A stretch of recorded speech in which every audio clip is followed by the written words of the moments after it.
Alrighty, hello and welcome to the Couch Warrior podcast. I am your host Mike, and this is episode 13.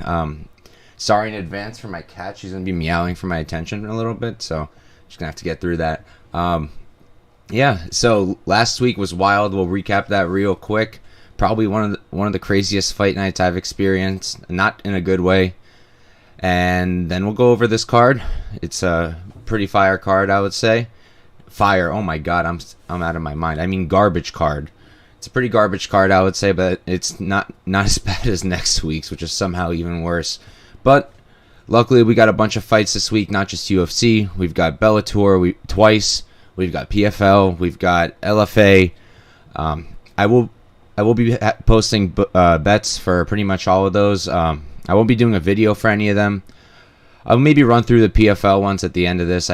I've broken down most of the fights, but not all of them. But Bellator and all that I don't have ready just yet. But I will be posting bets as the week goes on.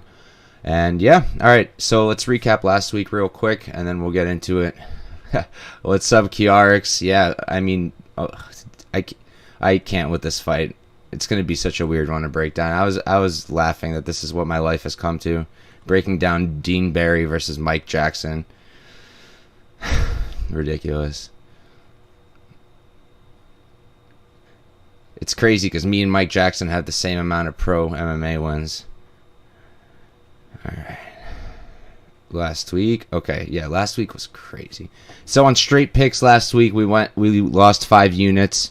Vicente Luque, 2.1 units was a miss. Kai Barriault, 1.5 hit. That was a sweat with that. The 2 disqualifications. I mean, almost disqualifications. I mean, what the fuck? And like the confusion and like how was that not a DQ? I mean, I'm not complaining. I would have lost both those bets if it was a DQ, but like Peter Yan lost his title like that, so it doesn't really make any sense. But whatever. Beza 1.7 loss. Should have stuck with my gut, but hindsight's 2020. Munir Lazez cashed easy. 3.91 units total stake.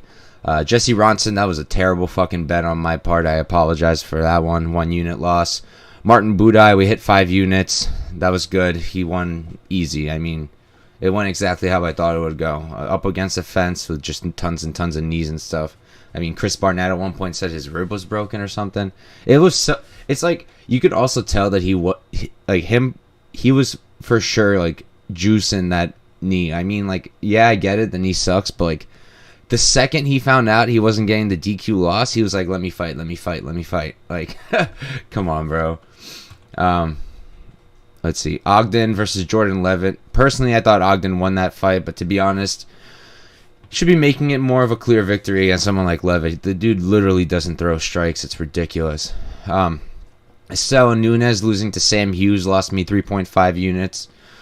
You know, that was my fault for trusting someone like Nunes with 3.5 units on her. I just really thought her striking was something, and it was for just about 1 round. And then Kevin Kroom, 1 unit. I mean, I would have bet a lot of money that what was his opponent's name again? I don't want to be a dick. That Elia Alatang, I would have bet a lot of money that he would not have gotten a KO in the first minute.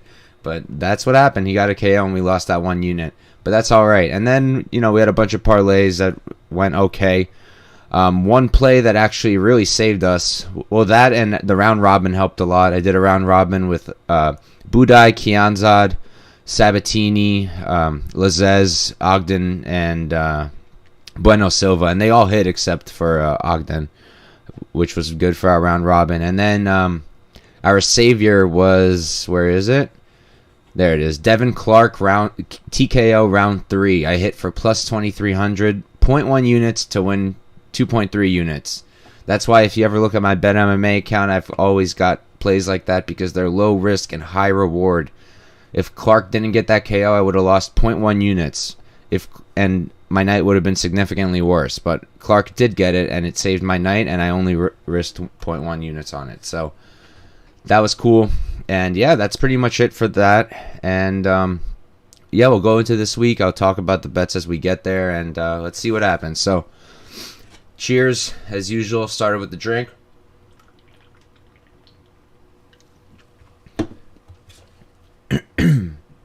All right. So, first off, we got Dean Barry versus Mike Jackson. Dean Barry is 4-1-0. He's 29 years old, 5'10", and we do not have a reach on him. I do think I looked into it, trying to find it, but I don't think I ever got a reach on him.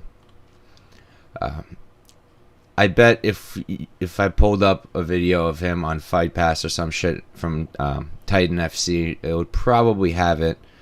But let's see. Let's see if we can get it. Wish UFC would make this shit easier on us. So let's see. Dean Barry. Titan FC. Alright. Okay, there it is. I'm glad I did this. Alright, so Dean Barry's got a reach of 70.5 inches. So he's given up, let's see. He's given up almost 4 inches in reach, so that's something to think about as we go through this. And then Mike Jackson on the other side, he's 0-1-0. He's 37 years old, 6'2", 74-inch reach, and he's training at a 4-ounce fight club. Oh, I don't think I said where Dean Barry's training. Let me see what I got for him. Team Riano, according to his Instagram. That's what I got. Not familiar with it, but that's what I have. Jackson technically should be 1-1 in the UFC and as a pro.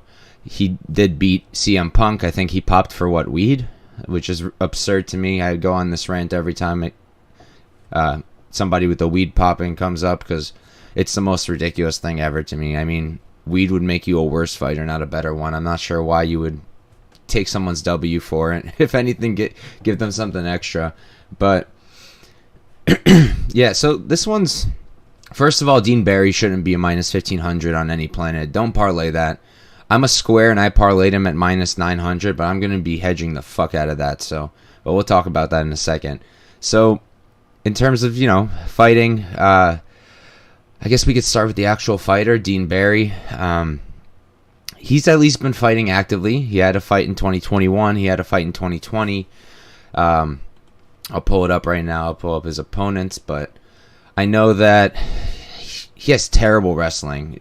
Terrible wrestling defense. I mean, it's some of the worst I've ever seen. He gets taken down in every fight he has by regional guys who are horrible. So Drew Lipton was his last fight. The guy is 6-30-0, and the guy took him down. All right, he might be worse than Mike Jackson, and he took him down, but he did get finished incredibly quickly. And then Abdullah Al-Bushari, he also took him down. He took him down like twice, I think, and he held him down for a little bit, and I believe he took his back too, so that wasn't good to see. His one loss is by rear naked, so he can be finished there, and honestly, even striking, he's just not that good. He's like karate style or something. He's apparently got a kickboxing background, but I mean, he's like really not good. He bounces around, he uses his front kick a lot, he's got a decent right hand, decent 1-2. He likes his spinning karate shit, which I'm not a big fan of. His hooks can get pretty sloppy. His combinations are pretty sloppy. And yeah, he's got decent lateral movement, but he's pretty hittable still. And I noticed his cardio isn't that great either. I mean, he was like tired by the end of round 1 in that fight where he got extended in the grappling with keep forgetting his name. With Abdullah Al-Bushari. he was gassed by the end, but he did win that by knockout. But it was like a really sloppy hook that landed only because the other guy was pretty not great either. But all right, and then Mike Jackson, I got so smacked when it came time to watch Mike Jackson versus CM Punk, because you cannot do that sober. Wow, it was fun. Honestly, it was fun. On the feet, CM Punk made Mike Jackson look pretty good. I'm not gonna lie. His 1-2 was actually I can't even do this with a straight face. His 1-2 was pretty clean. He was relatively hittable, but he looked like somebody who trained striking at least, Whereas CM Punk looked like he didn't train at all and was just shooting the sloppiest, ugliest takedowns I've ever seen. Jackson did some work on the feet. He was moving his head well. He was putting together 1-2s. He killed CM Punk on the feet. Getting taken down by CM Punk, that's an issue with me, but I don't think that's going to be a problem with Dean Barry. The thing is, I have two questions. A, what happens if this gets out of round one? Is Dean Barry going to be exhausted? Because I feel like he might be exhausted. And if he is, then Mike Jackson could maybe win this. I mean, on the feet, believe it or not, I feel like it's probably competitive. Maybe I'm not giving Dean Barry enough credit, but I feel like it's probably competitive on the feet, in my opinion. Barry should be way better. I'm not sure that he is. And I am kind of expecting, if Jackson's smart, he should grapple here. He's coming out of the same fight camp as Ike Villanueva. Let me double check real quick what that one is. I have it in my notes. Main Street Boxing and Muay Thai. I've seen both of them there on Instagram recently, and that doesn't necessarily suggest that they're training grappling. So maybe he's not going to go in there and look for the sub. But I am interested in Jackson by decision as a hedge, and maybe I'm going to see how steep this line gets. If people keep going crazy on Dean Barry for some reason, I'll play Mike Jackson straight. If not, I'll probably do him by decision for like 0.125 units, and that should return like half of my stake in what I have on Barry. So just a small hedge maybe. We'll see. I'll figure it out. Definitely going to hedge. I just don't know how yet. But because I regret doing it. I did it. I made the parlay with Dean Barry, Alexander Romanov, and Aoriqileng for 2.2 units at like, I think it was like minus 111 odds. And then we lost Romanov because Bozer dropped out. So now it's just Aoriqileng and Barry.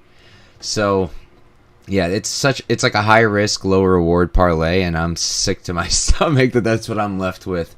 So I'm definitely gonna try to hedge out of that best I can, and still try to flip a profit. But yeah, I'm not gonna spend much more time on that, other than saying that this is gonna be more competitive than the odds suggest, and that's a really sad thing for Dean Barry.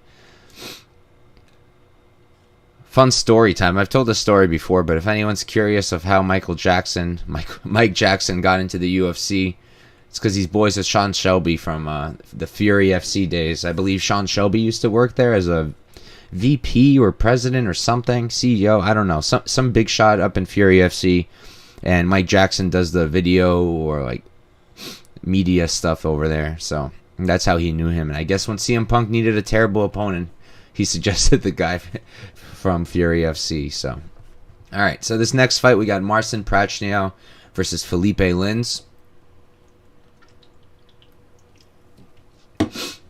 We got Prachnio 15-5-0. He's 33 years old, 6'3", 74-inch reach, and he's training out of. I didn't end up getting it. Tatsujin. Okay, I'm not sure that's it. So let's double check.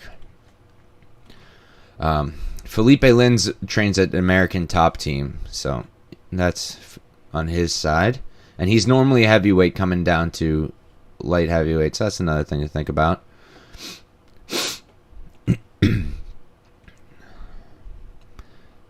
Should have had this already prepared. I apologize. It's been a hectic week, especially with all these fight changes and everything. So many moving parts. Where's this fucking fight? Oh, it's not even up here. Okay. That's why I don't have it. I normally rely on the tape index to get their Instagrams, but Prachnio is not up there just yet. Okay. So where's this fella been training? Can't really tell. Jakarta, Indonesia? Yeah, he's in Indonesia training. I have no idea what he's doing there, but cool for him, I guess. He's in Jakarta, Indonesia. Cool. And on the other side, we got Philipe Lins, 14-5-0, plus 100 odds on him. He's 6'2", 78-inch reach, and he's training out of American Top Team. So let me pull that one up. All right, so we got both of these guys are fighting at a switch stance, so that should make things interesting. leans to orthodox, but he does switch, and Prachnio switches as well. Odds as of now are, let's check them out, because I did this a few days ago, so I think mine are different now.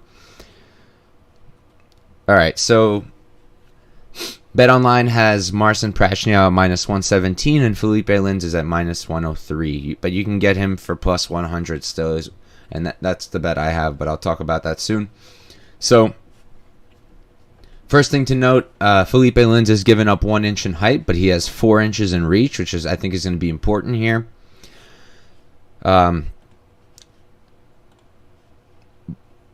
The UFC experience advantage here goes to Prachnio, but they both have pretty much the same amount of professional fights. Philipe Lins did fight in the PFL. He did win the championship there, but that's really not much of an accomplishment, unfortunately. Maybe nowadays it's getting a little. I'd say their light heavyweight division's a little better. I actually don't recall. I believe he fought at light heavyweight there, but I don't remember. It could have been heavyweight. But either way, I don't think wrestling's going to be at play here, but Lins does have a BJJ black belt and 3 subs on his record, but Prachnio has never been submitted.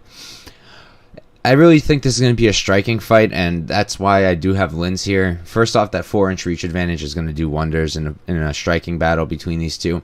Second, I was watching Prachnio. I watched all his fights because it really doesn't it doesn't take much time to watch all his UFC fights. Got knocked out 3 times in a row, and then got 2 Ws in a row against Khalil Roundtree and Ike Villanueva, who we're going to go over later. So, honestly, I went into this thinking I was going to lean Prachnio, but then I watched his Villanueva fight, and Ike was piecing him up.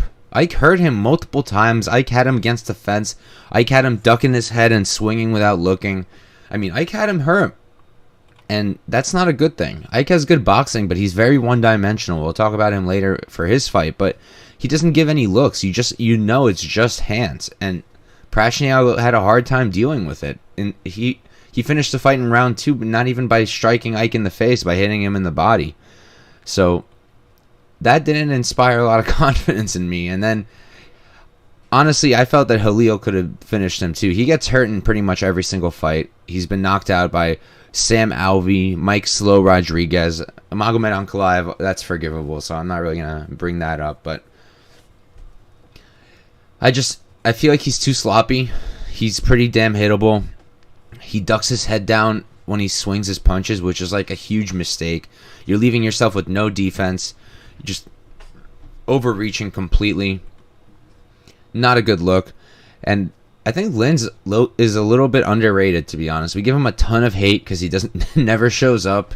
And he got sparked by Tanner Bozer and lost to Arlovsky after all that hype from PFL.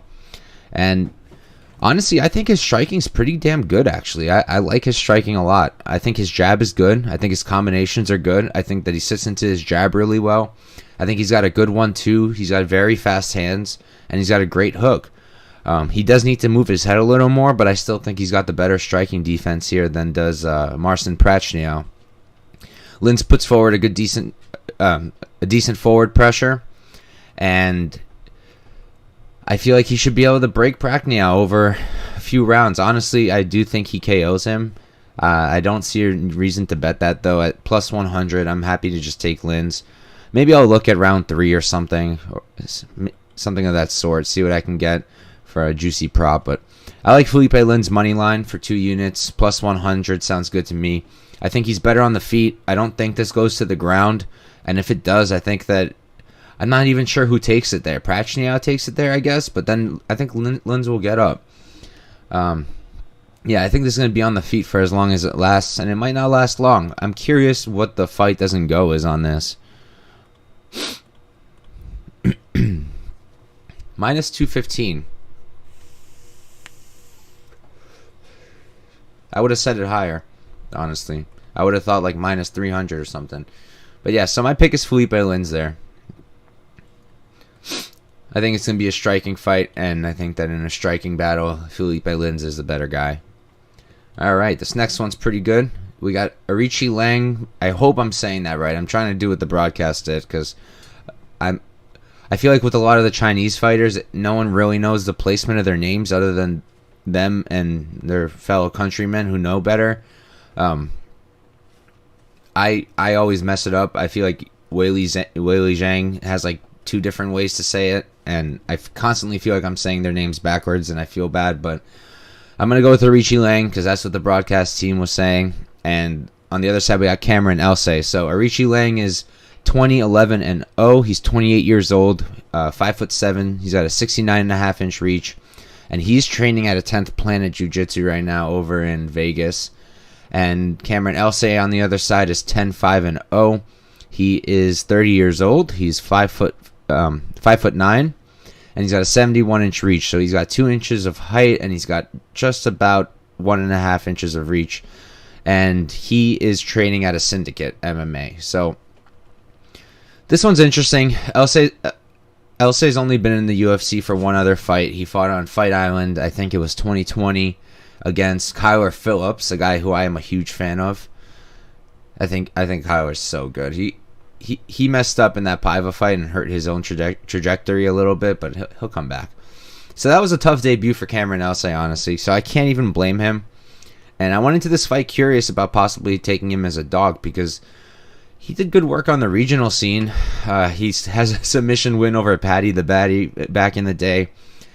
But I was looking at it, and the comparison of how he was against regional guys and how he is against better guys it's night and day. I mean, when he's fighting nobodies, he looks great. He's got pretty good striking, good 1-2s, good combinations. He kind of holds his hands very square, similar to Raush Manfio fighting in PFL. He just holds his hands very square, and it leaves your guard open to get beat up a little bit.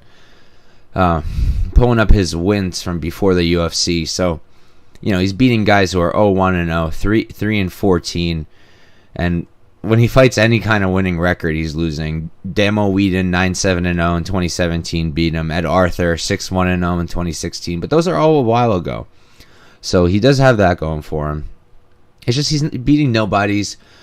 He hasn't shown anything too crazy. He has a really good grappling, but he doesn't have any wrestling to take it there. He doesn't wrestle. I haven't seen him wrestle on any of his tape, really. Usually it's him getting shot on, and then he goes for his submissions. He's got a lot of... he likes that front choke, the guillotine choke, but the anaconda, that's what he hit against Paddy. But he's just not taking it there. So I'm not sure how much that's going to help him. Aoriqileng does have two BJJ losses, but 2 submission losses, I mean. But I just don't think that Elsay is going to be getting it down there. I think it's much more likely that Aoriqileng takes him down. And then the question is, you know, if he's sloppy, can he get caught in a darce or a guillotine? Yeah, he can. I just don't think he will. He is going up to 135 here, so that it is going to be a question of how does he look, how strong is he. I think he's going to look pretty good. He's pretty damn big for a flyweight, so I don't think it's a stretch for him to come up to bantamweight. He's bigger than TJ Laramie, who fought at featherweight last week, so...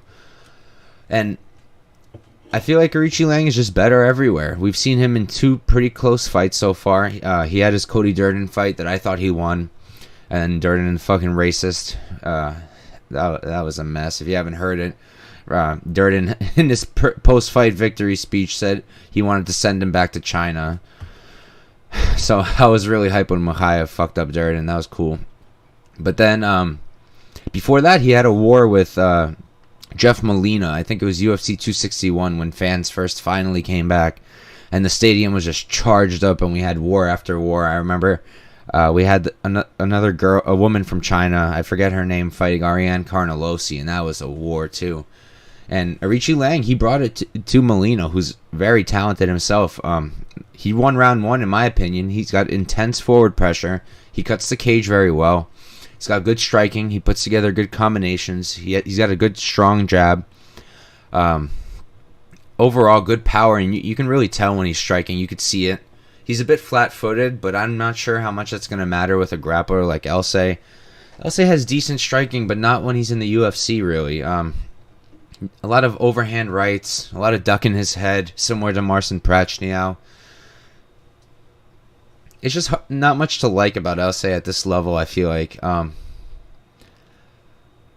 Kyler Phillips really just had his way with him everywhere, on the ground, on the feet, and Aoriqileng, on the ground, he can hold him down. He got 3 minutes of control time against Molina, which isn't a tremendous amount, but Molina's not a hard guy not an easy guy to hold down. Do I think he finishes Elsay? Maybe. I've seen a lot of people on the under, on the fight doesn't go. I don't hate that look. I think it's like -2 something, if I remember correctly. I'll pull it up real quick. Fight doesn't go as -195. I don't hate that, but it's not available on any books that I can use yet. It's just on 5 dimes in Betway. You could bet the under or over 1.5, which is very interesting. -155 for over. I'm curious about that. I'm also eyeing. I'll be eyeing the lines all night as we do this, and I'll keep you guys updated. I'm looking for Alexander Romanov and Chase Sherman to pop up, because if Romanov's anything under -600, I'm probably gonna hit the hammer on him and go with like 10 units or something irresponsible. But we'll see when that pops up. But yeah, my pick here is Aoriqileng. I think he's better on the feet. I think he's got the wrestling advantage. Elsay probably has the BJJ advantage, but I'm not sure how much that's going to do from bottom. I don't think he has a single armbar victory. I'll double check right now, but I don't think he does. He has rear nakeds. I know he has an anaconda. I know he has a guillotine, but I don't think that he has. Yeah, no arm bars. So I'm not confident that he can do any work from bottom. And yeah, I like Aoriqileng. So the way I've played him is not. I don't love it. I'm hoping maybe it looks like money's coming in on Elsay. I hope it keeps going. If I can get Aoriqileng for under -200, I'll play him straight. But otherwise, I'm not really that interested in that. I do have that parlay with him and Dean Barry left. 2.2 units at -112. I will be hedging that with Mike Jackson in some shape or form. And then I've also got a parlay, technically 2, with Aoriqileng and Tyson Pedro. One of them is for 0.7 units at -137, and the other one is for 0.8 units at -151 for a total stake of 1.5 units. Yeah, Kiarix, I agree. Max bet on Romanov. I don't see any way Chase Sherman wins that other than Romanov DQ. That's like the only thing I could think of. And last week showed us that's an entirely possible situation. So maybe we got to be careful there. But can you imagine? That would have been so disappointing if I lost 5 fucking units on Budai because of that knee. That would have been terrible. And I honestly, I wouldn't be surprised. Romanov can get sloppy. I'm of the opinion that Romanov is slightly overrated, but I don't think that Chase Sherman is going to be the one to show that. Oh my goodness. When Chase Sherman inevitably loses that fight, they should make Chase Sherman versus Vandera. Loser leaves town, even though they've cut Sherman like 17 times already. All right, this next fight, we got Tyson Pedro coming back from a long layoff versus Ike Villanueva. Pedro's 7-3-0. He's 30 years old, 6'3", 79-inch reach. And he's training out of currently, let me check, I have it on my notes, CMBT Training Center. I didn't see anyone I recognized in his Instagram pictures. I know in the past he's trained with Mark Hunt. He's trained with Tai Tuivasa. But I didn't see them at his camp now. I could be incorrect, but I don't think he's over there with them. We haven't seen him since 2018 when he got finished by Shogun Rua, so it's hard to know how he's going to come back, but he should look pretty good. We'll talk about him in a second. And on the other side, we got Ike Villanueva. He's 18-13-0. He's 38 years old, 6'1". He's got a 73-inch reach, and he's training out of the same camp as I mentioned earlier for Mike Jackson, Main Street Boxing. Getting in work with Mike Jackson over there. So, first off, Ike's giving up 6 inches in reach. He's giving up 2 inches in height. Kiarix is saying it's crazy how Corey Anderson versus Nemkov ended. 10 more seconds, it would have went to the scorecards. Yeah, that was nuts. And I'm not going to complain much because I had a Nemkov ticket, so I got saved by the bell big time. That was crazy. And then the Pitbull fight was also nuts. I had money on McKee, and I thought the Pitbull won that fair and square. I was surprised that people had it the other way. I didn't really see how that was possible, but good for Pitbull. Anyways, yeah, this one's probably best not to bet on, but I am a degenerate and I like not juicy. I like chalky parlays, so I do have plays with Pedro. But let's break it down first. So Ike, I mentioned this earlier. He is just a boxer. That's it. He's nothing else. He's just a boxer. All he does is throw hands. He doesn't throw any kicks. He doesn't wrestle. He only boxes, which is fine, I guess. But it's not really going to do you wonders in terms of winning. Like, you're just not going to win often. He's been finished by Jourdain Wright. He's been finished by Chase Sherman. Neither of those guys are that good. I know we say that Jourdain Wright is dangerous in the first round. I guess.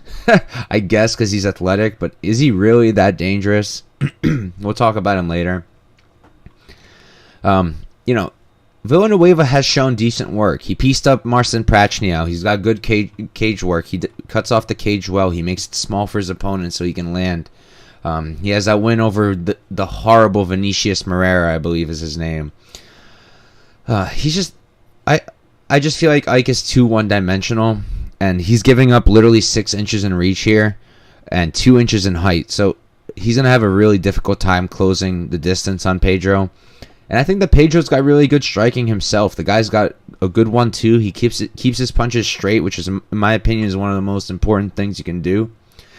He can rush in a bit much, which isn't great, but his kicks are very good. He uses good leg kicks. And again, with a guy like Ike, who's one-dimensional, he's not even paying attention to his legs. I would be surprised if he even knows how to properly check a kick. So Pedro can just go off on his legs. Pedro's also has great BJJ. He's got 5 submission wins. I was looking at the sub prop for him, but the books are all over it. It's like only plus 165. Kiarix is saying fight doesn't go. Minus 200 on this seems like a crazy line based on Ike's UFC career so far. There's no way this line is minus 200, man. I think it's like minus 400, isn't it, for fight doesn't go? Let me double check. Yeah, fight doesn't go here is minus 400. Minus 200 would have been value. I would have played that for sure, but nah, it's minus 400, which honestly is still probably value because there's just no way. There's just no way this goes to the scorecards. I don't see how that would happen. I mean, there's a way for everything in MMA, but that's difficult to get to. I'm looking at the last time Ike has gone to decision. It was in 2017 against a 9-13-0 Matt Jones, okay? Before that, it was with a 12-11-0 Brandon Farron. And then before that, it would have to be in one of his early fights where there's no result listed whatsoever. So, yeah, I'm just not sure how that's going to work out. Kiarix is saying he got that line on DraftKings today. I'm not even seeing it up on DraftKings just yet, but I don't know. If you did, good shit, man. That's a good line. But anyways, yeah, I think that Pedro's going to win this everywhere. He's going to be better on the feet. He's going to be significantly better on the ground, without question. And he's going to be better on the cage. I think that if he's smart, he'll just take Ike down and finish him very quickly. He could strike with him if he wants. I feel like Ike could hurt him on the feet if he does close the distance and gets close. He does have fast hands, and he is good at boxing. It's just that one-dimensional aspect is a problem. Kiarix is saying he was thinking about the Jourdain Wright fight. Yes, I agree with you there that minus 200 or so is pretty crazy for that fight, too. I'm going to be looking at it myself because Jourdain Wright, and we'll talk about that soon. But that fight's coming up, too. What a mess of a card that all these guys are on the same card. Ike, Prachnio, Wright. But, yeah, I have Pedro winning this, probably inside the distance. Not sure if it's going to be a KO or a sub. I'm leaning sub, honestly, but I'm not going to play any props. I've got Pedro on a few parlays.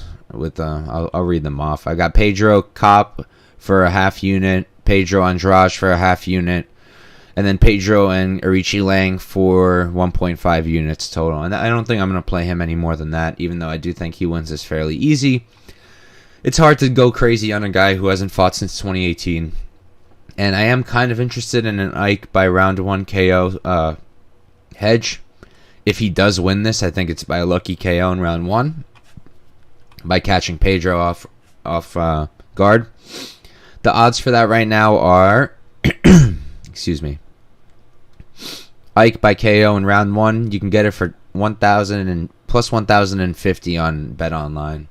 I'm gonna wait and see what it pops up on the other books because sometimes they open higher than that. But either way, I'll probably hedge with a 0.1 on there. This next fight, I actually don't have as much notes as I normally do because I broke it down, and then before I started doing my in-depth notes, I looked on DraftKings to make some lineups, and it said that Sergey Khandozhko is out of the fight, which was weird, but because I didn't see it anywhere.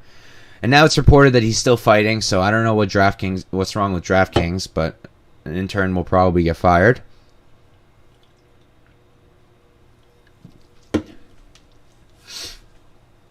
But let's break this one down. So we got Dwight Grant versus Sergey Khandozhko. Dwight Grant is 11-4-0. He's 37 years old. He's 6'1", and he's got a 76.5-inch reach. On the other side, Sergey is 27-6-1. He is, I believe that's 29 years old, but I have a hard time seeing it. Yeah, 29 years old. He's 6'1" with a 74-inch reach. And he is training out of, I couldn't get a camp, so I'm going to go with Fight Club number 1, like it says on Tapology. And Grant is training over at AKA, but I couldn't get confirmation that he's still there because all of his Instagram posts are about video games now. So that's another thing to think about. I get you can do two things at once, but not sure how much I love the Dwight Grant's gaming instead of training. But hey, everybody likes to game. He's playing Elden Ring, which is at least a good choice. But anyways, back to fighting. Let's see. So Grant's got the UFC experience advantage here big time. He's got 7 fights in the UFC to Sergey's 2. The competition difference advantage definitely goes to Dwight Grant. Not that he's faced anyone too crazy, but he's fought Francisco Trinaldo, Steven Sekulic, not really a flex, and that was too close for comfort. Daniel Rodriguez, that was crazy. He almost knocked him out and then got finished himself. Alan Jaban, decent fighter. Carlo Pedersoli Jr., not so much. Zach Otto, Tyler Hill, not so much. But for Sergey Khandozhko, you have Rustam Khabilov, who came up a weight class. I mean, Rustam's pretty good, so that's okay, forgivable. But his other fight against Rassim Akhman, he won that one by decision. It was an okay fight. His striking looked pretty good, but pretty basic. I'm not that hyped for this fight. I feel like both of these guys are pretty basic, and I feel like the line was very accurate at -110 or wherever it opened. I think this is as pick 'em as it can get. It's going to be super close on the feet. Both of them are pretty clean on the feet. I think that Grant probably carries more power, and Sergey's probably a little bit faster and a little crisper. I think Grant can get a little loopy, can get a little defensively irresponsible. But overall, I'd say he definitely carries more power, and I am a little worried that he chin checks Sergey, who hasn't fought in 2 years as well. So that's definitely an issue. But I've got just one unit here on Sergey. I'm not extremely confident on either guy. I put 1.1 unit on Sergey. I think he probably wins a decision. I think he can outstrike Grant at distance. I do have one concern. I'm curious if Dwight Grant might decide to wrestle here. Sergey does have a 64% takedown defense, but he did get held down for 10 minutes against Rustam Khabilov. There is a tremendous grappling difference between Rustam Khabilov and Dwight Grant. But Dwight Grant is showing a decent amount of takedown attempts. Nothing too crazy, but he is landing them with 100% accuracy, so that's another thing to consider. But he landed one on Trinaldo and he couldn't hold him down for shit. He landed one on Sekulic and couldn't hold him down for shit. So I'm not exactly sure he's going to be wrestling Sergey either. But yeah, I think that Sergey wins this on the feet. I don't have anything too in-depth here. A little bit of a boring breakdown, but I think that's one thing to keep an eye on is if Dwight Grant does decide to wrestle. But yeah, I am not super prepared on this fight and not super confident. This next one's such a mess.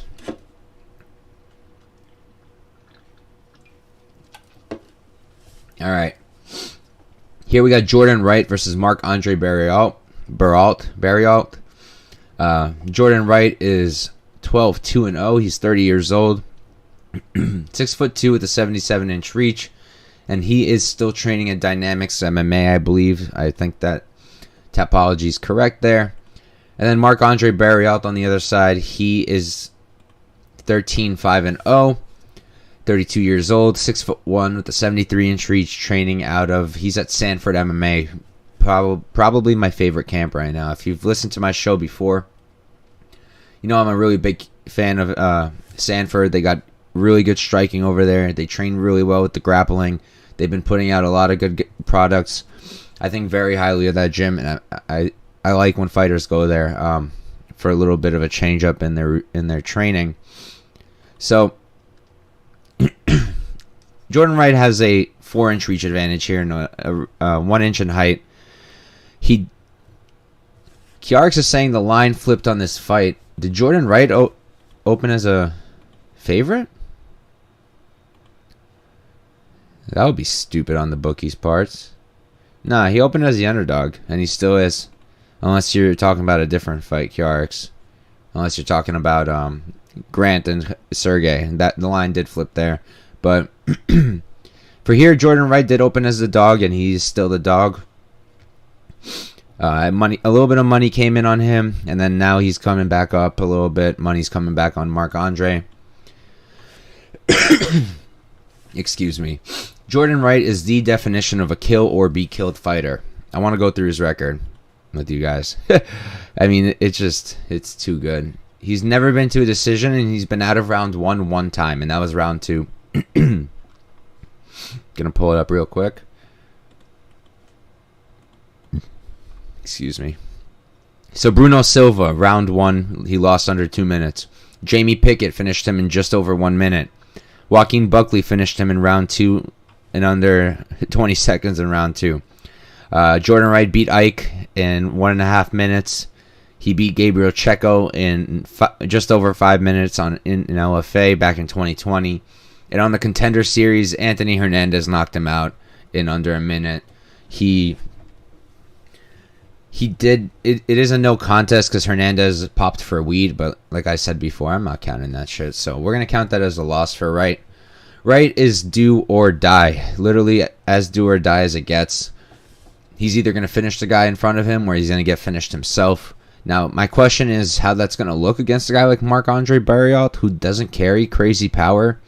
He's not necessarily a finisher himself. The guys who have finished Jourdain Wright, Bruno Silva, finisher. Joaquin Buckley, finisher. Anthony Hernandez, in between, I guess. I wouldn't say it's the best look to get knocked out by Anthony Hernandez.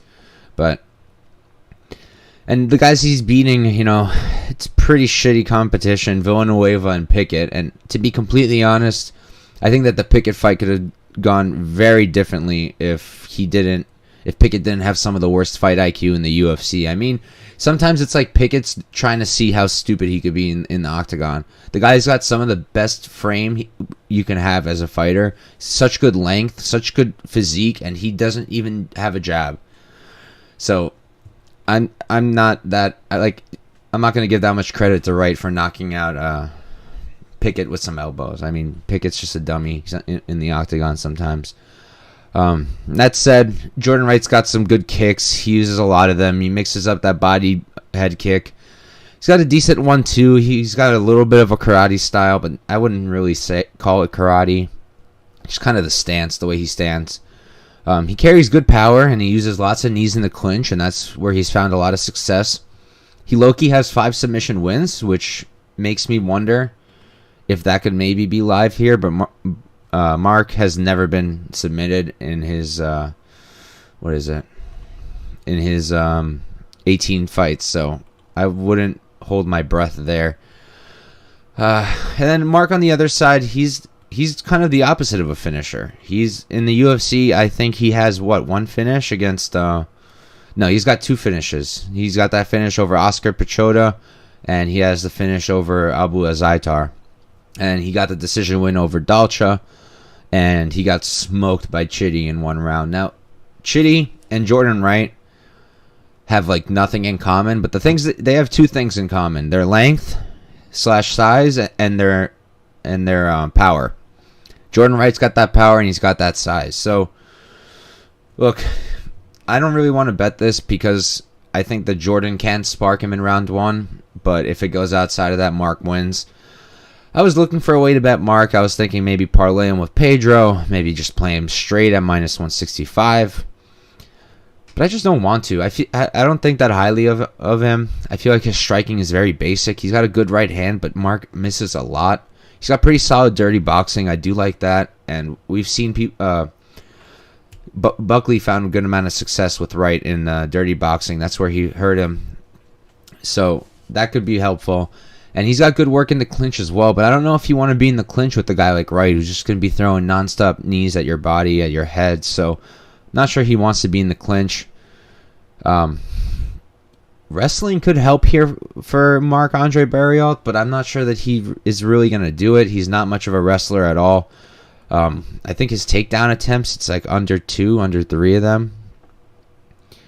Yeah, he's only completed 2 takedowns in the UFC, so I really don't think he's going to be wrestling here. I don't know who to give the striking advantage to, honestly. I think I give it to Marc, but not with a ton of confidence. This is 1-800-GAMBLER, as Wheezy and Brady say over on Stats Diggers. If you never watched that show, check it out. Fire show. But yeah, I don't think anyone should really bet either of these guys. There is one look you could do that I'm on right now that I might add to once the DraftKings lines open up for it. But Jourdain Wright by KO in round 1, for a sprinkle, it's almost like silly not to, because for 0.1 unit, 0.2 units, you can almost cash out a unit. And it's like plus 700 on BetOnline. I'm kind of expecting it to open up higher on DraftKings. Yeah, Kiarix is saying the same thing. Right, round 1 KO. I agree. It could be live. Barriault's coming off a KO loss just 2 months ago. He is indeed. I'm not a big believer of the whole, you need 6 months to come back. I think some guys don't need that amount of time, but I think it definitely helps. And, if Wright is going to win, it's probably going to be in round 1. Just my luck, Wright's going to lock in a round 1 submission instead. But that's why we're only betting 0.1, 0.2 units on it. Right now, I just have 0.125 on Wright at plus 700. And I'll probably be adding once the DraftKings line drops. I've been also considering doing a little bit on Marc by decision. It's like plus 230 across the books, but I'm just not sure if it's worth it. Because you can do something like Marc half a unit at plus 230, so you'd be cashing out just over a unit, like 1.2 units, and then Jourdain Wright KO in round 1, you can cash out, say it stays at plus 700, you do 0.25, you can cash out 1.4 units, right? So that could work. I'm going to consider something like that maybe. I got to watch a little more tape again on these two. It's just, I never thought highly of Marc either, so I'm not really looking for a reason to bet him. I think I'm going to be okay just keeping my sprinkle on Wright by KO in round 1, and probably not going to be adding anything else to that. Alright, and we're up to the main card. We got not that many more fights left. What is it? 1, 2, 3, 4, 5, 6. Alright, that's a decent amount. That's half the card still left. And some better fights. I'm really hyped for this one in particular. But quick drink break, and I'll crack open another one, and then we'll keep going. A lot of stuttering today. I apologize about that. I'm not sure why.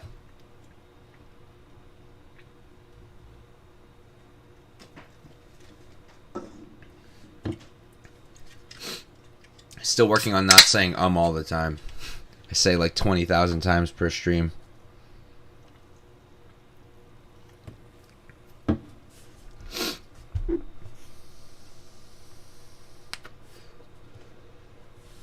All right.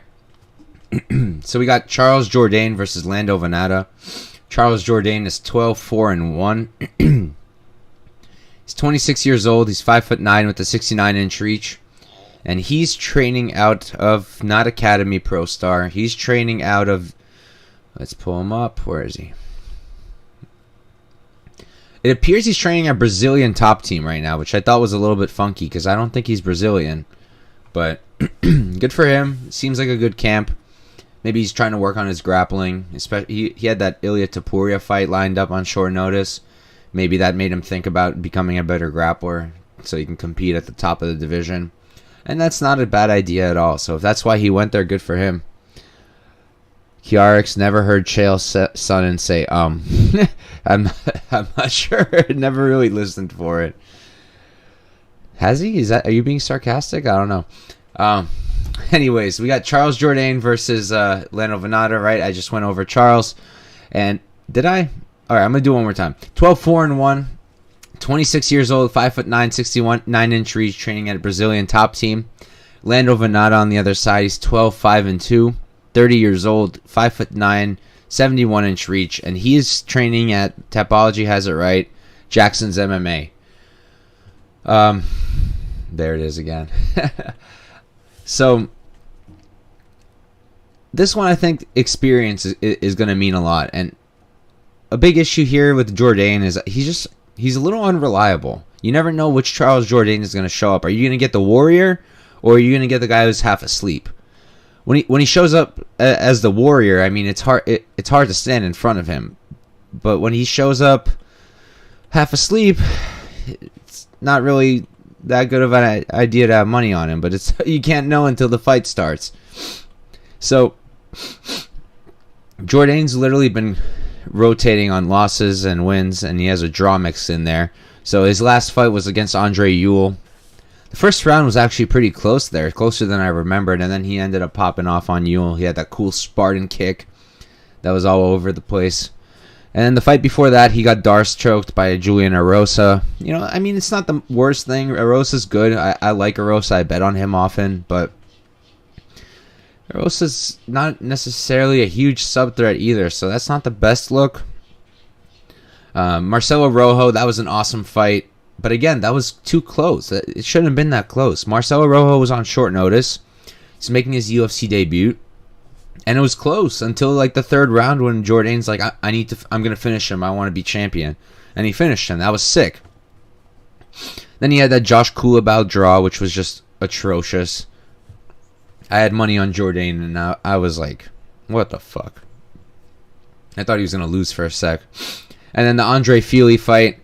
I had Andre Fili there, and that went well for me. And I went with the experience angle there, and I think that the experience angle is still alive here. Lando Vannata is legit, you know. He's fought some of the best guys. Kiarix is saying Chael never pauses when he's talking. It's an amazing skill. Yeah, that I know. And he talks incredibly fast, too. I know I talk pretty fast, but I don't think I have anything on Chael. Undefeated, undisputed, am I right? But yeah, let's break down this fight in terms of some stats, huh? So both of these guys have a decent amount of fights in the UFC. 7 for Jourdain out of his 17 pro fights. 11 out of 19 for Vannata. Vannata's got about 2 hours and 13 minutes in the UFC. Jourdain's got about an hour and 36. Control time is similar. Vannata's 3% for, 6% against. Jourdain 2% for, 5% against. That said, the competition difference there, I think, makes a difference. You got Lando Vannata fighting guys like Bobby Green, Matt Frivola, Mark Diakase, guys who can really grapple. Mike Grundy. But then on the other side, you got Charles Jourdain giving up control time to guys like Julian Erosa, Marcelo Rojo, Andre Fili. I believe Josh Kulabau controlled them. He did. So that's not the best look. Will Vannata grapple? It's not really what he does, but he can. His defensive grappling is really good, so I don't think that Jourdain's going to get any takedowns on him. Not that Jourdain's ever shot in the UFC. He hasn't. He has 0 takedowns in the UFC. But Vannata can grapple too, and he has shot. He's not the most accurate wrestler, but that's because it's not really his bread and butter. But he can do it, and I think it might be a really useful tool here if it gets too crazy on the feet against a guy like Jourdain. I think that Jourdain's got a really good output. He loads up on his hooks a bit too much, which can leave him open, especially with a guy like Vannata, who's going to be moving a lot. He has very good lateral movement, and he's got going to have a lot of opportunities to land flush on Jourdain in that way. I think that Jourdain mixes up the targets very well. I do like that. I like how he throws in the body shots. I feel like a lot of people do the body shots kind of wrong. Like what's the point of a jab to the body where you like really lean and leave your head out like straight for counters? I don't see how that's very good. And I feel like a jab to the body is not really going to do much damage either. But an uppercut to the body, that's a different story. Quicker, shorter distance, and in my opinion, more power. And he does those very well. He can get a little sloppy, but I'd say his striking is very solid. And I do think he's got the power advantage here. Now, on the other side, Vannata, like I said, very good lateral movement. He's throwing in really nice kicks. He fights very funky. He's got great hooks, good jab, good 1-2. I really like his combinations. I think he's got the faster hands here. And I really like how he mixes in the head kicks and the body kicks into his combo. So he'll throw punches, throw in a kick, and then cover it with more punches. He can do it opposite. He mixes it up. Gives lots of different looks. I think that's going to be really important here. And he's also got a 3.5-inch reach advantage, so that's also a pretty smart thing, pretty good thing to consider. Kiarik's noting that Vannata fought Ferguson in his UFC debut. Yes, he did, and that was prime Ferguson, indeed. Believe he lost that one. Yeah, he did. He lost by Darce. But I actually don't remember that fight very well. I'm looking at the stats now. He got a knockdown on Ferguson, though. That's good. That was 2016. He's been in the UFC now for, 7 years? So he is the more experienced guy. Charles Jourdain, low-key, BJJ black belt, 8 submission wins and only 2 sub-losses. So that's something to think about, but then it's like the same story on the other side. Vannata's got 1 sub-loss, and that's Ferguson, by that Darce in his UFC debut. And he's got 5 sub-wins of his own. So I don't really think that BJJ is going to come into hand here. And I think that if we do grapple, it's going to be Vannata who's grappling. It's actually funny, if you count amateur fights, it's actually Jourdain with the experience advantage here. He's got 10 amateur fights, 17 pro fights, so that makes 27 fights. And then Vannata's got 2 amateur fights, 19 pro, so that's 21 fights. So Jourdain technically has the experience advantage, but come on. Vannata's been fighting some top-notch competition in the UFC. I think it just really comes down to the fact that Vannata's more well-rounded. I like his striking better. I think he's crisper and cleaner. I think he's more defensively sound. He moves out of the way very well. And Jourdain's just too unreliable for me. I can't go with a guy like that where I'm going to end up having to hope in round 3 that he gets his shit together and just knocks out Vannata. Like, I don't want to hope for that. So I did end up going with Lando. I got him as an underdog. I really liked the line I got. I got him at plus 123. I did tweet it out pretty much right away. So I hope whoever follows me on there got to see that and either played it or decided not to on their own terms. But you can still get him for plus 110 on DraftKings. I do like that. I really think that's fair. I've been considering adding a unit. I don't know that I will. Trying to be a little conservative this week. It's such a shitty card, but it's a close fight, but I do think that Lando's going to pull away with it. This one's really fun. This is a really fun fight.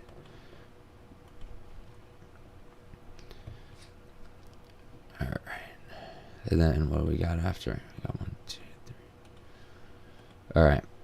I'm going to do a quick bathroom break right now, and then we're going to pop into these last 4 fights, and then last 5 fights, and then I'll run through PFL real quick for anybody who wants to stay for that. So real quick, we're going to go to break for just a minute, I promise.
And I'm back. Was that even a minute? I bet you it wasn't. So, alright, this next fight is fun, and then the other fights are not so much, honestly. But I guess the main event could be fun. Watching Romanov maul Chase Sherman will be fun. But alright, so let's break down this one, huh? So we got Mudaerji versus Manel Kape. Mudaerji is 15-4-0. He is 26 years old, very young guy. 5'8", 72-inch reach. He's a very long guy for flyweight. And he is not at Enbo. He is training out of American Top Team now, which is a great camp for a guy like him. With his length, I think that going to grappling might be a good move, mixing in some grappling. His striking is already pretty solid, so that could be a good idea. So ATT is a good camp for that. And on the other side, Kape 17-6-0. He's 28 years old, 5'5", 68-inch reach, and he's training out of Extreme Couture right now. He's normally at AKA, but it appears that he's made a switch. I don't know if it's temporary or what, but he is currently at Extreme Couture, which is a good camp and has had a lot of people going in there recently. So I'm sure it's a great place for him as well. I apologize. So this one's really interesting, and I went into it really being interested in the underdog because Mudaerji is a very good fighter, and to get him for plus 150 or more seemed like a good deal at first, but then after going into it a little bit, I did end up on the Kape side. So both of these guys fight out of southpaw. Kape will switch sometimes, but excuse me, southpaw versus southpaw matchup here, which can make things very interesting. Kape, he's got 4 fights in the UFC. Mudaerji's also got 4, which is very funny because, not funny, very interesting because Mudaerji's been in the UFC longer than Kape, but Kape's been much more active. I'm pulling up their stats real quick for you guys. Yeah, so Kape made his debut in 2021 against Pantoja, then fought 3 more times. He hasn't fought in 2022 yet. And then, but neither has Mudaerji. He fought in 21 against Adeshev, 2020 against Gordon, 19 against Sukumtat, and 18 against Smolka. So he's only fighting once a year, is Mudaerji, which isn't great. Not a great thing. I don't love that. Now, another thing to think about is the competition difference. I mean, it's night and day, the difference in competition. You got Kape coming in here, making a debut against Alexander Pantoja, and then fighting Mateus Nicolau for a second one. Then he flying knee KOs Ode Osborne. Look, Ode Osborne isn't a top-notch guy, but I think Ode Osborne would beat Andre Sukumtat. I think Ode Osborne beats Smolka. I think Ode Osborne beats Malcolm Gordon. And I think that Ode Osborne beats Zaruk Adeshev. So I think it's still a decent opponent. And then same story with Zhalgas Zhumagulov. I think the guy's legit. And I did have Kape there, but I think that Zhumagulov is a legit talent himself. Should have a win over Paiva. I'll never get over that robbery. But I just think that the difference is it's big. And Mudaerji's competition, right? So first fight was against Smolka. That was his debut. He loses by armbar. Then he fights Andre Sukumtat. Also not that great. Malcolm Gordon. I mean, he's been having some success recently. He has 2 wins, but I don't think Gordon's very good at all. And you watch the way he lost there. It really looked like Gordon just didn't want to be here. He took some really light punches and just laid down. And then the fight against Adeshev was interesting, especially for this fight, because Adeshev is primarily a striker. So is Kape. I do think that Kape is a better striker, but that's why Adeshev provided some light, I would say, for this fight for me, because Adeshev was able to close the distance a few times, particularly in round 2. He was able to close the distance, and he had a good amount of success with his hooks and against the fence. Kape can do that. Kape throws tons of hooks, but he's clean with them. He keeps them straight for the most part. I mean, hooks by definition are not straight, but he's not like winging these punches. He's putting together good straight combinations, good 1-2, very fast hands. He sits into that jab great. His output is too low. I don't like that. Let's see. He's very accurate. He doesn't just throw one strike at a time, so that's important as well. His striking defense is pretty solid. His defensive grappling has held up. He fought a guy like Zalgas. I'm not sure that Zalgas even shot once, though. I don't think he did. I think they were striking for the whole fight. Yeah, Zalgas didn't even shoot, so disregard that. But Nicolau did shoot, but he only got 2 of 9 takedowns. And Nicolau is a good grappler himself, so I'd say that Kape has pretty good takedown defense. He did also spend time at AKA. I'm assuming he went there for grappling. Kape he used to be the champion over at Rizin in Japan. He beat Kyoji Haraguchi for the title. If you don't know who Kyoji is, you should watch his fights. The dude is very talented. He used to be in the UFC too for a short stint, but yeah, Kape does have a win over him. And then, so let's talk about Mudaerji a little bit. I really like his striking too. I think he's got very crisp striking himself. Lots of feints. I like the way he kicks. He uses his length very well. A lot of the time you have guys, I mentioned this earlier, like Pickett, who have great length and just don't use it. That is not the case with Mudaerji. He does use his length really well. He's got a decent jab, and he's got a good check right hook. And his striking defense is pretty good because of what I just said. He moves out of the way of strikes very well. He'll land and then move out of the way. Now, that said, Zaruk did have success after closing the distance, so that's where I think Kape will have success as well. But worth noting, I try to list downsides of both fighters. Kape did get pieced up by Zalgas in the first 3 minutes, I would say. Like the first 3 minutes, Zalgas was outstriking Kape, and Zalgas is not a striker at all. His striking is not that good. So that wasn't a great look. I didn't like that. But then once Kape wakes up, it's like a completely different person. So that's the issue with him. It's a slow start. That's what cost him his first 2 fights. I mean, Pantoja might have beaten him anyways, but he could have beat Nicolau for sure. I mean, many of us think he beat Nicolau anyways. I had money on Nicolau, so I won't complain.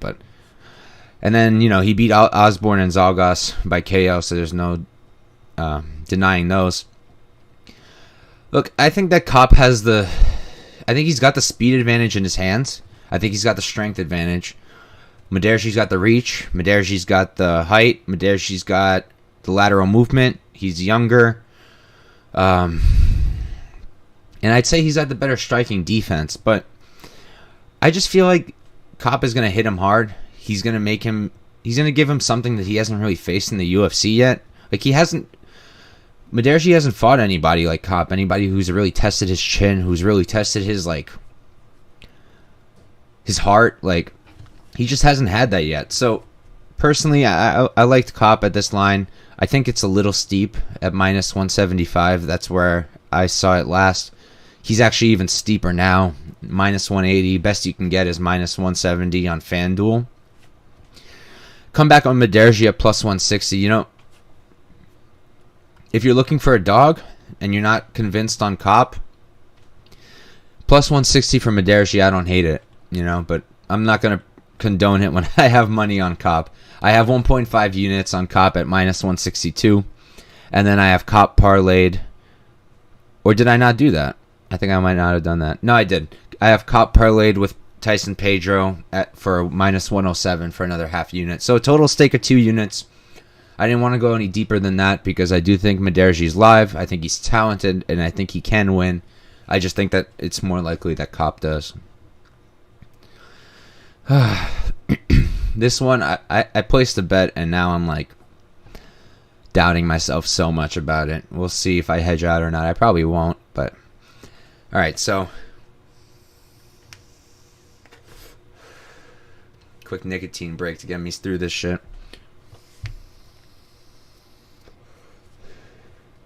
It's so whack going from a card like UFC 273 to cards like these. It's just rough. But, hey, we got 274 coming up soon, so that'll be fun. Chandler versus Ferguson, that's going to be sick. I got such a sick line on Chandler. I got him at minus 200 and minus 220 when that line first opened, so hype about that. But anyways, back to this fight. We got Maycee Barber versus Montana De La Rosa. Maycee Barber is 9-2-0. She's only 23 years old, which is ridiculous. She's younger than me, and I'm only 24. She's 5'5". She got a 65-inch reach. And Maycee is training out of, let's see, I got it on my notes.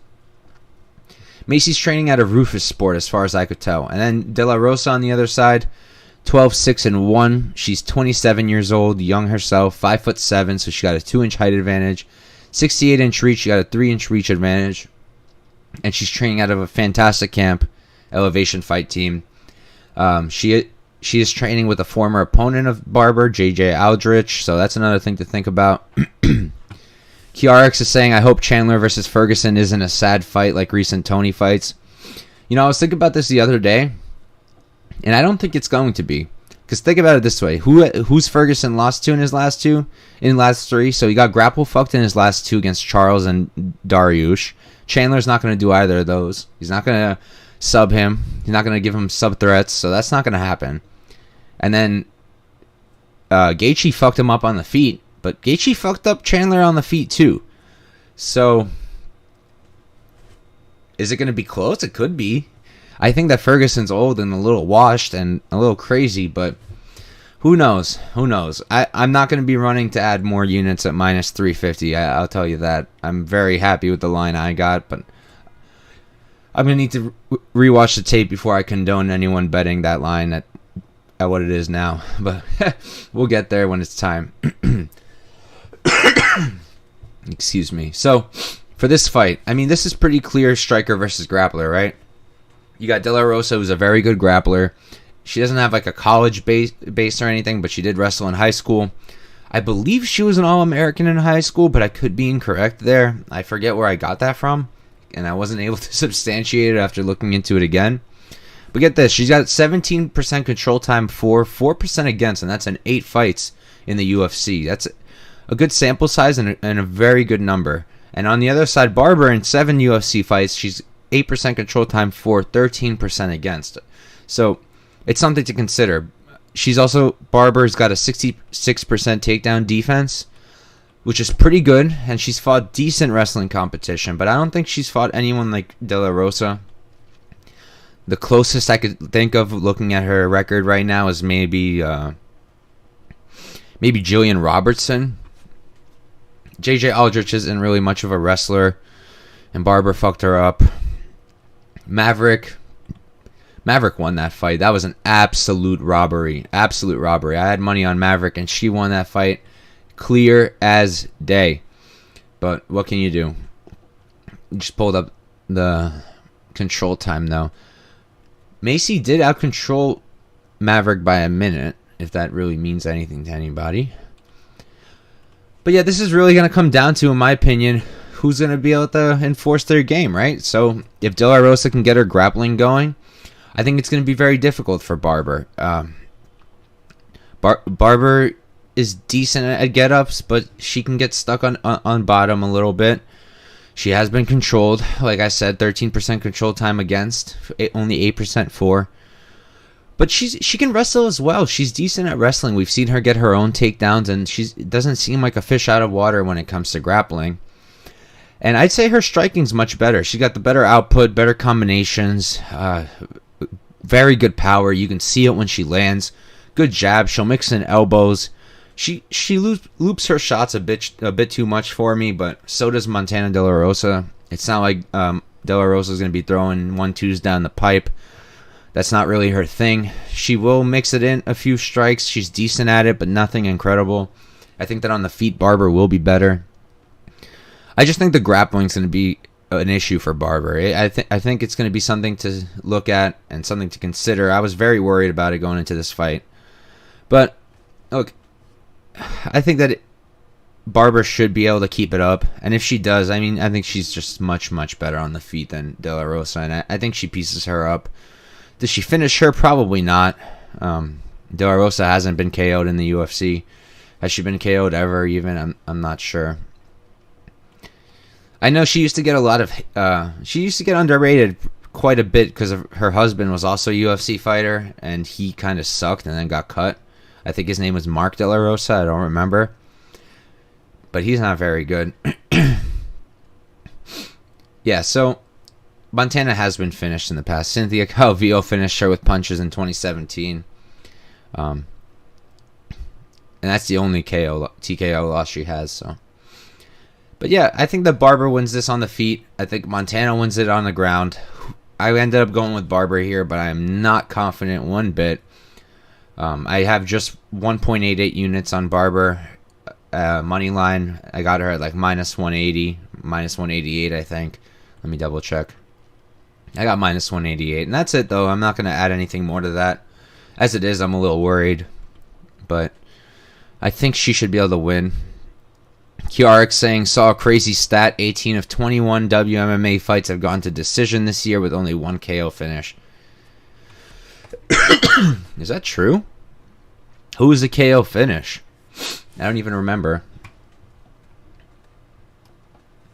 But, yeah, give me Maycee Barber, money line, but I'm not extremely confident on that pick. Okay. This next one, I don't even have stats for it because it was literally made about like a half hour before I hopped on the stream. So I don't have any stats for you guys, but luckily I did do tape for Romanov before. And I've done plenty of tape on Chase Sherman recently, too much so that I still remember, unfortunately. But anyways.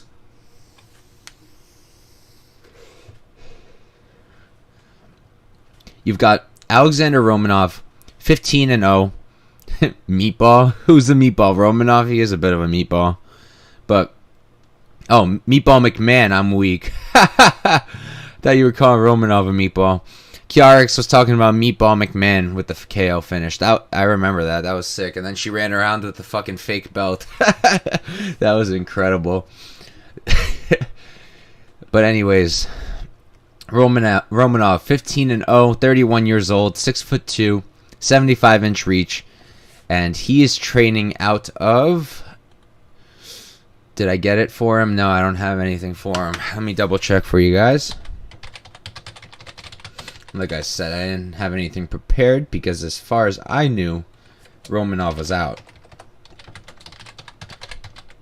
Well, Bozer was out, and I didn't think Romanov was going to get a quick fight right away, but he did. Chase Sherman decided that a new contract is worth getting his shit beaten out of him.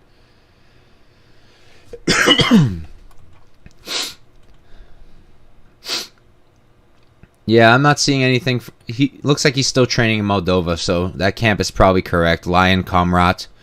And then Chase Sherman, it says American top team. D'Iberville. Let's see. I'm curious, when Chase got cut, did he stop training? Or did he keep training? Because that could make a difference. Is he coming right off the couch here? Not, I mean, does it really make a difference? Even at his peak, is he going to beat Alexander Romanov? No.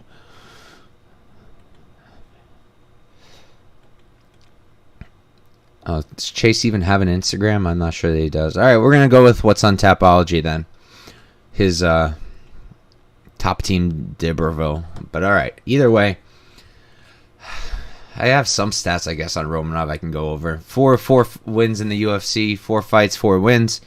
He's got 44 minutes in the cage, 50% control time for, 0% against, 6 submission wins.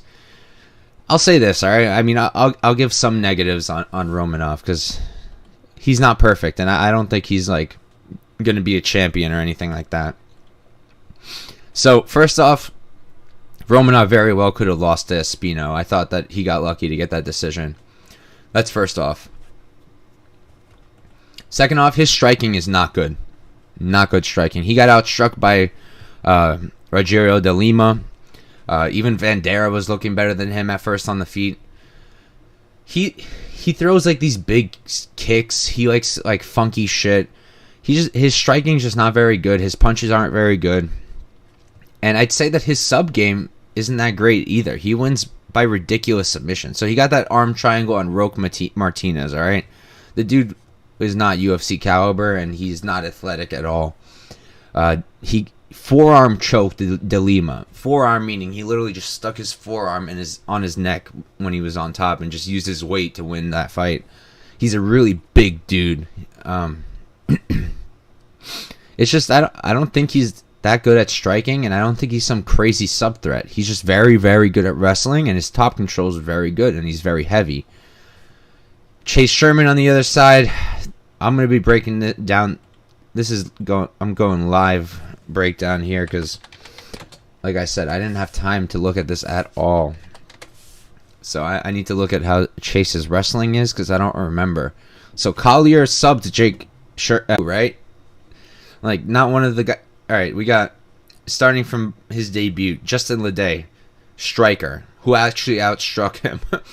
Walt Harris, not a wrestler. Rashad Coulter, Damian Grabowski, Shamil Abdurrahimov, Justin Willis, Augusto Sakai, Ike Villanueva, Andre Arlovsky. None of those are wrestlers. Parker Porter took him down once.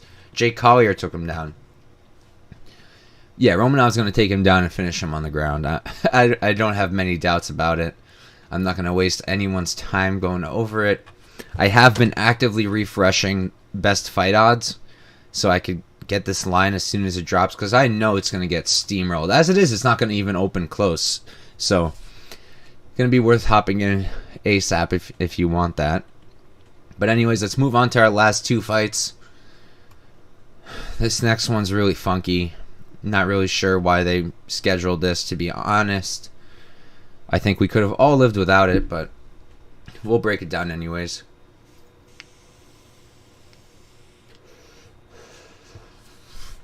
So, here we got Clay Guida versus Claudio Puelles. Clay is 37, 21, and 0. He's 40 years old, 5'7", 70-inch reach, and he's training out of Elevation Fight Team according to Tapology, but that's wrong, I think. Yeah, that's wrong. He's at Team Alpha Male. And then Claudio Puelles, 11, 2, and 0, 26 years old. He's a young up-and-comer, 5'11", 72-inch reach, and he's training out of Sanford MMA. Like I mentioned earlier, probably my favorite active camp other than Tiger Muay Thai. So, first thing to mention is the elephant in the room, the experience advantage. Clay Guida has 6 hours and 15 minutes in the cage. 32 of his 55 professional fights are in the UFC. Meanwhile, Puelles has 5 fights in the UFC in only 1 hour and 2 minutes of cage time. Both of these guys are really good in control time positions. Puelles has 18% control time for, 4% against. Guida's got 16% control time for, 4 against. Both of these guys have really solid defensive grappling. Guida's got a 68% takedown defense, and he constantly pops back up when he's taken down. Same story with Claudio. He can be taken down. He was taken down by Levitt. Even Grutzmacher took him down, but didn't hold him down at all, really. I think he got like 2 minutes of control time, but I think there was some fence in there too, and they do count that. Yeah, that's one concern though. Puelles did get taken down by Grutzmacher, and he did get taken down by Levitt. So, you know, that could be live for Guida. Now, my thing is, I think that this might very well look like the Madsen fight in that both of these guys are way more comfortable on the ground and will probably keep each other from taking it there. So, I think we're going to have a striking fight for the most part. And if that's the case, I think that Puelles wins this all day, right? He's 4 inches taller. He's got a 2-inch reach advantage. He's 15 years younger. And I think that he's just the better striker overall, even though he's not like an amazing striker by any means. He's got a good left hand, good kicks. His striking's slowly getting better each fight. He needs to throw his hands more. He's focusing too much on the kicks, and his output is way too low for me. His 1-2 is decent, but he needs to use his jab more. He holds a good high guard. His wrestling can get very sloppy. DC was shitting on him a lot in the Grutzmacher fight, and rightfully so. Kiarik's bringing up Puelles submission here. Guida has 10 sub losses. I don't hate it. I only have 7 sub losses for Guida. But that could be wrong. I enter everything by hand, so that could be wrong. And Guida has 5 sub wins, but Puelles has never been submitted, and he has 7 submission wins himself. I think it's live, but so who's submitted Guida, right? Jim Miller guillotined him. Oliveira guillotined him. Thiago Tavares guillotined him. He got rear naked choked by Bermudez. I think I think Puelles could be live for a sub. I took Puelles money line because, look, if this is a striking battle like I think is going to happen, Guida went to a striking fight with Mark Madsen, an Olympic wrestler, and lost to him. And I think that Puelles probably has slightly better striking than Madsen does. And I think that, like I was saying, like Hjarix mentioned, I think that the grappling is fairly even, but I'd give the submission game itself probably to Puelles. I just think that Guida's going to be hard to take down. One thing I'm a little worried about is the last thing I want is Guida to go for takedowns and for Puelles to accept bottom and, you know, playing guard. I don't think he will. It's not something he does, but I guess it's one concern I have. Otherwise, I'm not really sure how he loses, right? Maybe he gets exhausted from the pressure of Guida. You know, Guida doesn't stop moving. This is literally what he looks like, right? Like, it non-stop, the guy just doesn't stop moving. And that could be frustrating if you're throwing strikes and everything's just fucking missing because this guy's moving his head like this. It could be rough. It could tire you out. He's found a lot of success lately. I think something that's giving a lot of people something to hang their hat on is the fact that he just submitted Leonardo Santos. But I think it's important to talk about the fact that he got sparked at first by Santos. And Santos, in classic Santos fashion, blew his load too soon, got exhausted, and then got finished. Not surprising. He does that often. Doesn't often get finished, but he often gets exhausted. It looked a lot like what fight was that? Anthony Fluffy Hernandez when he submitted Vieira. Very similar to that, I feel like. But yeah, I have Puelles money line. I got him in a nice line. I got plus 120 for 1 unit. I wanted to add to it, but he's a favorite now, and I don't really feel comfortable doing that. You can still get him minus 105, minus 106, but I would have liked plus money if I was going to bet more on him. And let's see, Puelles by submission. What's that look like? Plus 450. You know? Might be worth a quarter unit play. Something to look at. I'm going to note it on my watch list. I keep a watch list next to me because I have a terrible memory. So I look at it and then I check. But that's a line I want to look at. Alright. And now we go to our main event.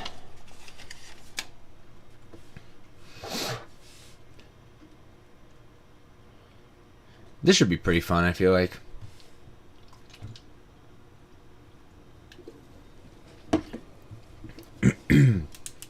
As long as it doesn't end up being a sloppy 5-rounder.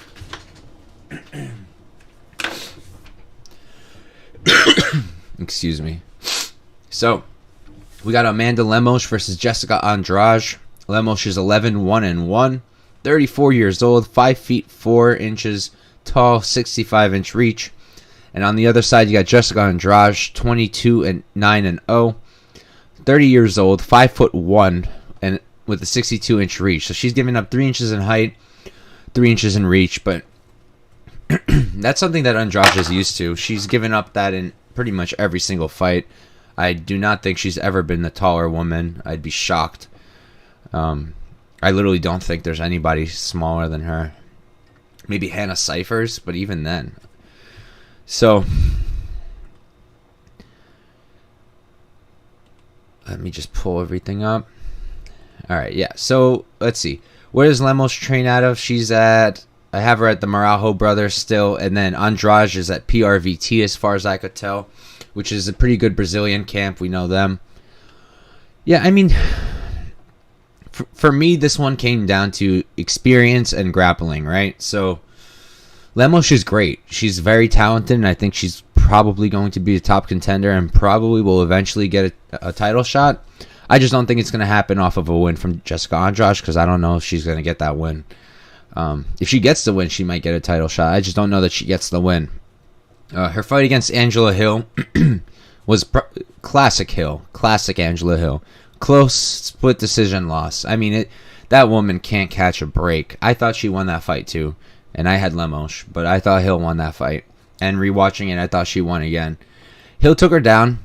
Hill controlled her. All right, that was the first thing that made me be like, all right, maybe I shouldn't be betting on Lemos. And then I looked at her level of competition, right? Debut, Leslie Smith, she loses. All right, it's her debut. Miranda Granger beats her in 2019. Okay, rear naked, that's good. She beats Inoue Mizuki in 2020. Okay. Has Mizuki even fought since? No, she's got 2 fights. Lavinia Souza, she beat her by KO. Then she KO'd Montserrat. And then she got the split over Angela Hill. On the feet, there's a lot to like with Lemos. She's got really good striking, nice hooks, really nice front kicks, carries tons of power, and you can obviously tell. Great 1-2, uses her elbows very well, solid jab. Her output can be a little low. But I guess one thing going for her is that power, right? I mean, we saw Andrade get chin-checked by Wei Li. Wei Li's tough and strong, but she's not, the strongest in the world. I'd say Lemos maybe has that kind of power. But, I don't know. I just feel like Andrade is very difficult to knock out, and just because it happened one time in 40 seconds doesn't mean anything. And I think that if Andrade and Wei Li ran it back, I think that it would probably be a really different fight than the first one. Like, we're slowly learning that fights don't go the same way every time. Now, Lemos has given up 14% control time against, 11% for. She's had 30 minutes in the cage, in the UFC cage. Andrade, 3 hours and 16 minutes. 6 fights for Lemos in the UFC. Andrade, I think, has like... I thought I had the number. It's something ridiculous. I think it's 20. 1, 2, 3, 4, 5, 6, 7, 8, 9, 10, 11, 12, 13, 14, 15, 16. Yeah, 20 fights. She's the first woman, I think. I remember them saying that stat, that she's the first woman to get to 20 UFC fights. But look, that's going to make a difference. It always makes a difference. UFC experience is very important. Andrade herself, striking wise, she's a pretty solid striker. It's just because she's so small, she's so hittable. Cynthia Calvillo was landing on her. Chookagian landed on her. But I think that Chookagian's a good fight to look at for this, because similar striking style, similar length, uses those kicks as well. And Andrade was able to crowd her. If you can crowd the kicker, you don't give them room to kick. You take away that length, you crowd them against the fence, and all of a sudden that reach doesn't matter anymore. Close that distance, it doesn't matter anymore. Andrade, I like her striking too. She's got good hooks, good speed, great leg kicks. I would like if she used more straight punches, but I guess part of that is because of her very small stature. Probably very hard to reach with straight strikes. Lemos on the other side will be throwing straight strikes. But I think what's going to make the difference here is the wrestling of Andrade. She's a pretty solid wrestler. She's taken down a good amount of her opponents. She took down Chookagian 2 times. She took down Rose once in their rematch. She took down Rose twice in their first fight. She's got good top control. She can do good work from there. And I just feel like she's going to have that to rely on, which is going to be really important. Lemos does have 87% takedown defense, but like I said before, she got taken down by Angela Hill. And not only that, but she also got reversed by Angela Hill when she ended up on top at first. I think that it's going to be close, especially the first few rounds. But I think that if it goes round 4 or 5, I think that Andrade is going to run away with it. And I do like her to win. I got her, I think, at minus 175. Yeah, and I put 2.5 units and then another half unit on her and Pedro for a minus 113. But all right, that's it. I'm going to break down PFL and go over my bets, but I really need to pee real quick, so I'll be right back, and then we can go over that.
All right. So, we already broke down the card.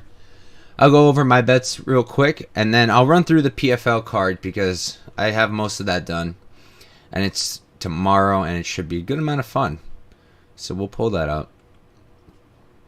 I'll run through it for you guys in a sec, the ones that I know. But my picks first. So Kiarix is saying our Tapology community predictions a meme. They showed the opposite of the lines. No, I think what happens is that a lot of people are just trying to pump up their... Because if you have an account, you can get like points for your correct guesses. I think a lot of people aren't willing to watch the tape and they just want to collect their points, so they're just following everybody else. And I assume that's why a lot of the time we see, if a line switches, it won't switch on Tapology because people are kind of just following each other into it. That's at least what the feel I get. But let's pull up my picks real quick. All right, so we've got, for the straight bets, I've got Andrade 2.5 units, Puelles plus 120 1 unit, Barber minus 188 1.88 units, Kape minus 162 1.5 units, Vannata plus 124 1 unit, Sergey Khandozhko minus 110 1.1 units, Philipe Lins plus 100 2 units, and then I got a few parlays, Dean Barry and Aoriqileng 2.2 units,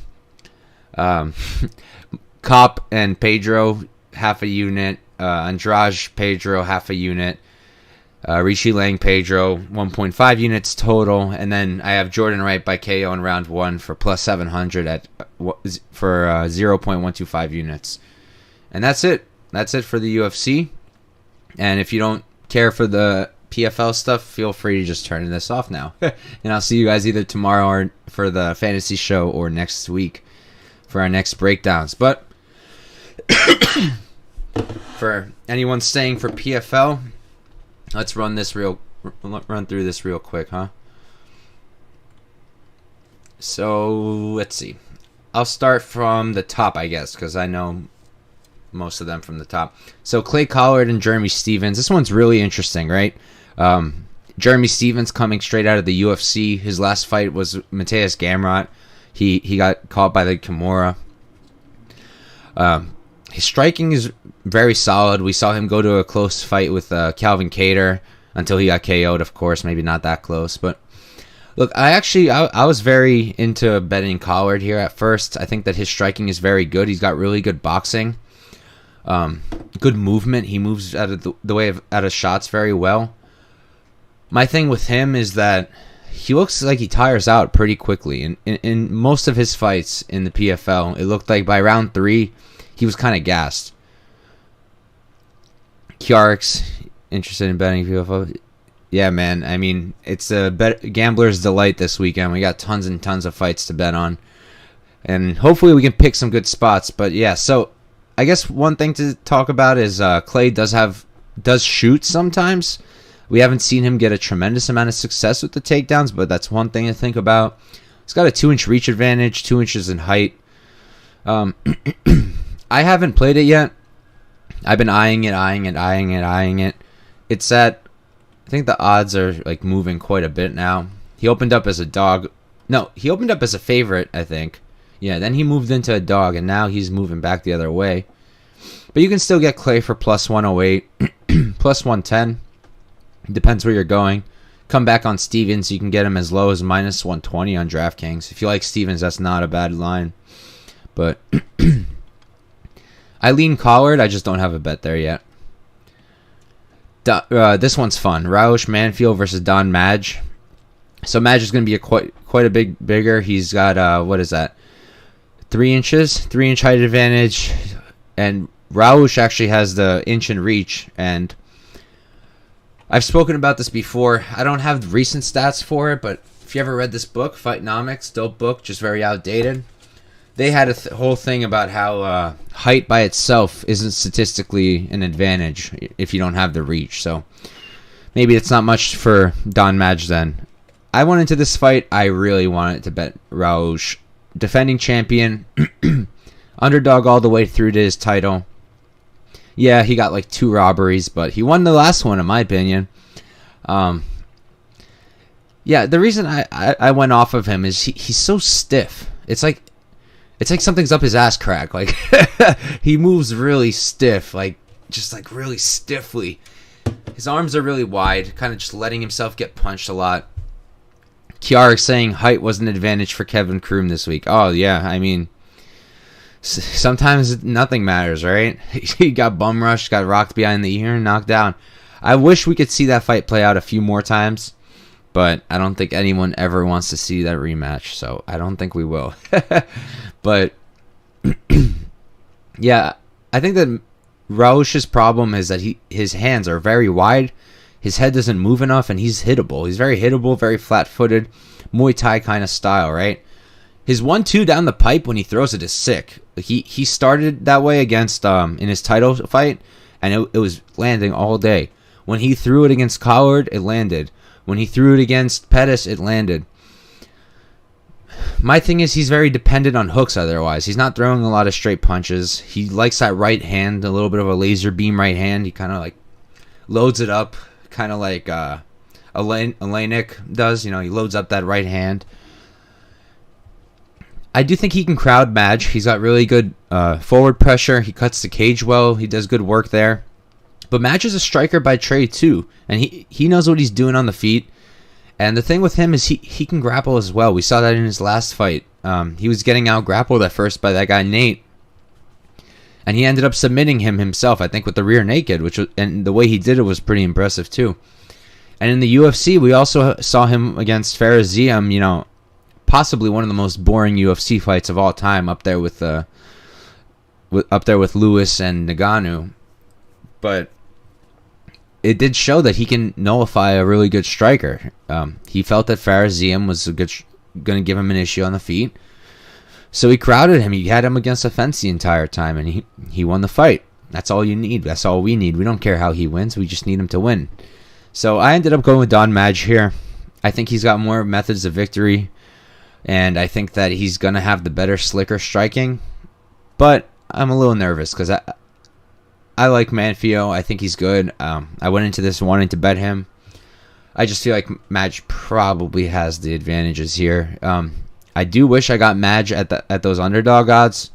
That would have been sweet. But he has been demolished since. He's minus 175 now.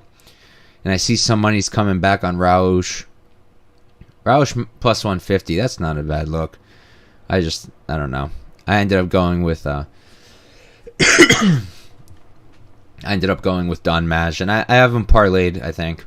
Yeah, I have him parlayed with Antonio Carlos Jr. for minus 121 units minus 121 for a half unit. And then I have Madge minus 155 for another half unit, so I just wanted a unit stake and nothing more there. All right. Who else we got? So, Antonio Carlos Jr. versus Delon Monte. I'm not really going to go into this. Jr.'s got 2 inches of height on him. He does have a reach advantage. I just don't know how much, but I know that Monte does not have a 79-inch reach. I watched the tape on Don Monte. He's not good. His thing is grappling, and he's not going to grapple Antonio Carlos Jr., so there really isn't much to talk about. And on the feet, ACJ is going to spark him, so I do have Antonio Carlos Jr., and I have 2 parlays with them. This next one, Schultz versus OAM. I have OAM for this one. He does have the size advantage in terms of reach, at least. Let's see. Schultz training out of the better camp, American Top Team, but I don't know. I like the striking work of OAM better. I think that his counter wrestling is really good. I think he should be able to keep this on the feet, and I think that on the feet he's better than Schultz. Schultz a wrestler. And I think that OAM should be okay against him and should pick up that W. I got him at good odds, too. I got him at minus 130 for 2 units. I think he's steeper now. He's like, what is it? Minus 170. Sheesh Louise. Then you got Emiliano Sordi versus Corey Hendricks. I haven't broken this one down, actually. I was going to, and then I ran out of time before we started this stream. Let Let's see. Alex Martinez, Stevie Ray. This one I did break down, and I'm currently still waiting for the line to settle. I want to see where it's going to settle at, because if I can get Martinez at a better line, I will. I am betting Alex. I already have him parlayed with ACJ, but I'm also interested in playing him money line. I think he's better than Stevie everywhere. He's better on the feet, I think. He's got the slicker, straighter, faster striking. And I think the grappling advantage goes to him easy. I mean, we saw Stevie get stuck under Alan Patrick for an entire 15 rounds. So, 15 minutes. And then, let's see. I haven't gotten to break Martin Hamlet down, but I do know that his opponent hasn't fought since like 2016. So, who knows how that's going to go. This is an interesting one. Omari Akhmedov versus Victor Pesta. Pesta's a real light heavyweight. Fought in the UFC at heavyweight. He's 6'4". He's got a 77-inch reach, so he's got 6-inch reach over Akhmedov. And Akhmedov's got terrible cardio. That's how he lost to a guy who he should have beaten his last fight against Jourdain. Look, I think that Pesta should win because of the size, but he's also nothing to write home about. His striking's not like top-notch. He's not a top-notch grappler either. He's just a really big man. And I feel like Akhmedov, if he can get him against the fence, he should be able to do some good work. But I don't know. I just feel like it's such a risky spot. That's why I went into it thinking I was going to bet Pesta. I came out of it where I don't think I'm going to bet Pesta anymore.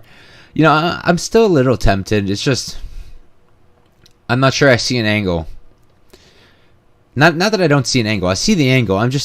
I'm worried about Akhmedov pulling up the upset. I'm worried about him keeping it against the cage, grounding Pesta.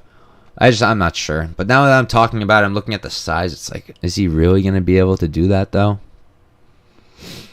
Maybe I'll add a unit on Pesta. We're going to have to see. Maybe I'll rewatch the tape in a sec after this. That could be fun. And then Rob Wilkinson versus Bruce Soto. I have Wilkinson here. The line has blown the fuck up since I've last seen it. I know I got Wilkinson at like minus, 150? 170 I got him at. And I hated that number because I know that he opened as a dog, I think. Yeah, he opened as a dog. And whoever got him as a dog is sharp as fuck. But the line dropped a few days ago, and it's been dropping since. And he's now minus 200, which is crazy. But, it makes sense. Soto's really not that good. He got a lucky knockout in his last fight on the PFL Challenger Series. The other guy was winning up until then, Travis Davis. I actually had money on Davis. And Wilkinson is way bigger. He's got a 10-inch reach advantage.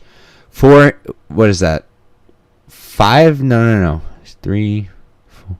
What is that? 7-inch reach advantage? Height advantage. He's 2 years younger.